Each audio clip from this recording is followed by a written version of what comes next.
আসসালামু আলাইকুম।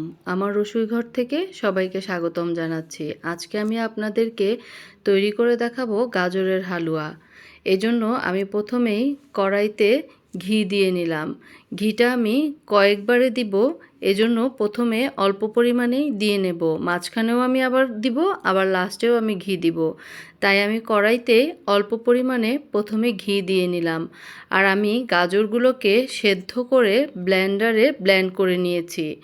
আমি এখন ঘিটা যখন গরম হয়ে আসবে এর মধ্যে আমি একটু এলাচি আর একটু দারচিনি দিয়ে দিব। এলাচি আর দারচিনিটা গরম করে গাজরগুলো আমি সেদ্ধ করে ব্লেন্ডারে ব্লেন্ড করে নিয়েছি, সেগুলোকে আমি এর মধ্যে দিয়ে দিব। দিয়ে একটু গাজরগুলোকে ভালোভাবে নাড়াচাড়া করে একটু শুকিয়ে আনার চেষ্টা করব। রান্না করতে আমার বেশ ভালোই লাগে। যদি কখনো কেউ মজা করে খায় তাহলে দেখবেন তার রান্না করতে কিন্তু খুব আনন্দ পাওয়া যায়। আমার হাজবেন্ড, আমার বাচ্চারা খুব পছন্দ করে আমার রান্না করা খাবার, তাই আমার রান্না করতেও খুব ভালো লাগে। তাই আমি মাঝে মাঝেই এটা সেটা বানানোর চেষ্টা করি। তাই আজকে আমি আপনাদেরকে গাজরের হালুয়া বানাচ্ছি, সেটাই আমি আপনাদের সাথে শেয়ার করলাম। তারপর আমি দিয়ে দেব পরিমাণ মতো চিনি। চিনিটা আপনারা আপনাদের আন্দাজ মতো দিয়ে নেবেন।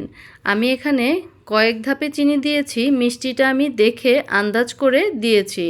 তারপর আমি দিয়ে দিয়েছি বাদাম কুচি। আমি এখানে কয়েক ধরনের বাদাম নিয়েছি আর কিশমিশ নিয়েছি, আপনারা আপনাদের পছন্দ অনুযায়ী বাদাম দিয়ে নেবেন। বাদাম দিয়ে তারপর নাড়তে থাকবেন একদম পুরো শুকনো হয়ে যাওয়া পর্যন্ত। তার মাঝে আমি আবার একটু ঘি দিয়ে নিয়েছিলাম। বললাম না আপনাদের আমি এখানে কয়েক ধাপে ঘি দিয়েছি, এজন্যই আমি আবার লাস্টের দিকেও যখন একদম শুকনো হয়ে যাবে তখন আমি আবার ঘি দিব। এখানেও আমি আরেকবার ঘি দিয়ে নিয়েছিলাম, কিন্তু আমি সেটা আপনাদেরকে দেখাতে ভুলে গিয়েছি।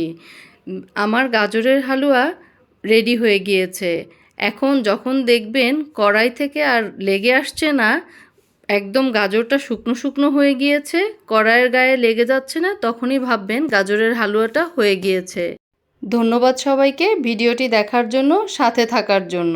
ভালো থাকবেন, সুস্থ থাকবেন।